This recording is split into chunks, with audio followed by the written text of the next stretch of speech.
What I'm going to do here is just run through a PowerPoint presentation giving an overview about how to locate research, how to identify a scholarly article, and how you can incorporate that into your practice. All of the information and resources used in this presentation are licensed under the Creative Commons. If you want to reuse or modify, please feel free. I will put a link to the copies of the slide in the box below. So like I said, the learning outcomes will be open access research, how to find it, Creative Commons articles, how to identify a scholarly article, how you can use that information and evaluate it using the CARP method, and then how you can use this information and integrate it into your practice in an within an evidence-based model. So how can you tell if there's open access? What we'll do is go through PubMed and show you a couple examples. Essentially, you're looking for a CC BY mark on it, and there'll be a couple different levels of Creative Commons or open access papers, so we'll provide a couple examples throughout the PowerPoint. So where can you find this research? PubMed is the primary source where you could go and find the research. And generally when you're searching, what you would use is something similar to a hashtag where you're just putting in your search term, and then it'll pull up a whole bunch of resources. And after that is where you can change up how you want to divide that information. I'll give an example here. So what I'll do, I'll go pull up an empty browser and pull up PubMed, Google PubMed, pull it up right there. And this will bring me to the homepage, and it's a fairly simplistic, simple looking homepage.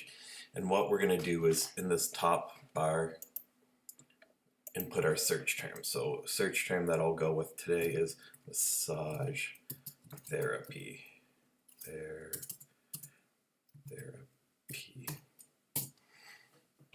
So already these are the most recent search terms. So you'll have to wade through a bit of data, and if you have more precise terms, then it's easier to find. But so if I'm looking for massage therapy and free full text, what I'll do is I'll click on the side, text availability, and I'll say free full text.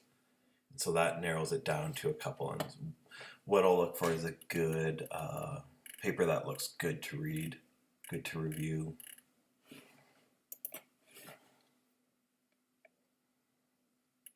Here, this is a good one I have read previously, is Recover Quicker, Train Harder, and Increase Flexibility, Massage Therapy for Elite Paracyclists, a Mixed Methods Review.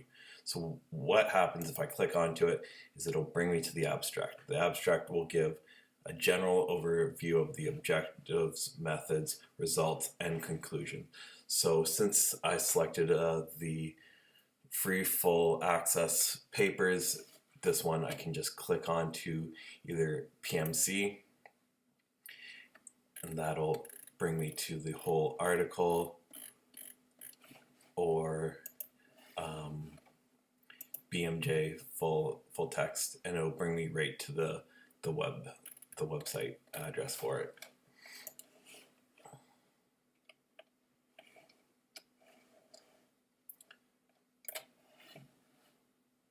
There, you can see it's open access. Along the side, article info, click there, and it'll give you information about the authors, and copyright information at the bottom. And it's Creative Commons 4.0, click on it, and it'll bring you right to the Creative Commons website and give you information about how you can share the content. Okay, so that was just a brief overview of PubMed.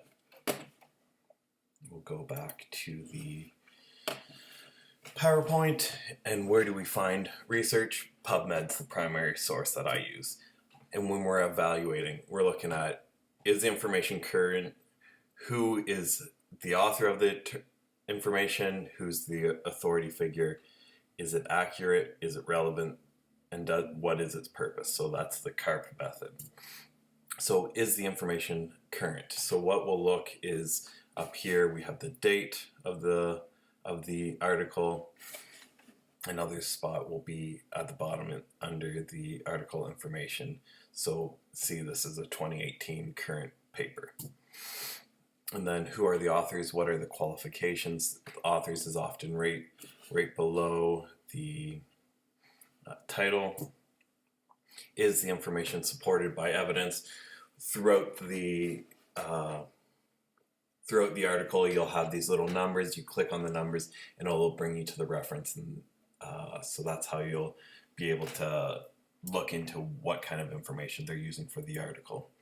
Does the information answer your question? Generally, you'll find this in the conclusion. Are the author's intent clear? What's the purpose? This is generally outlined in the abstract. So when we've worked on our research literacy and developed how to evaluate the articles, then we're bringing it together within an evidence-based practice. And what that's described as is using our research evidence portion, using our clinical expertise, and then using patient values to make an informed decision. Hierarchy of scientific evidence. So when we're looking for papers, it's good to know that not all evidence is created equal. So there'll be information from a systematic review, randomized controlled trials, and as it comes down, that's information that is not as thoroughly evaluated, generally speaking. Sharing articles. One thing to be aware of is sharing articles is when it's open access, there's a lot less restrictions on how you share it. If the information is not open access, then there'll be more restrictions on how you can share that information. Often, if it's not open access, you cannot share that article freely through a website or in the public domain through social media.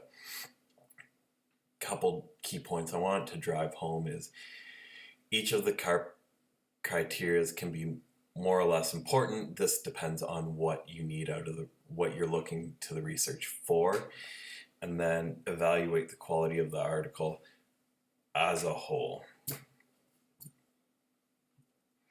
Case reports, I'm going to save this for a different time, but case reports are a good way that massage therapists can add to the scholarly conversation.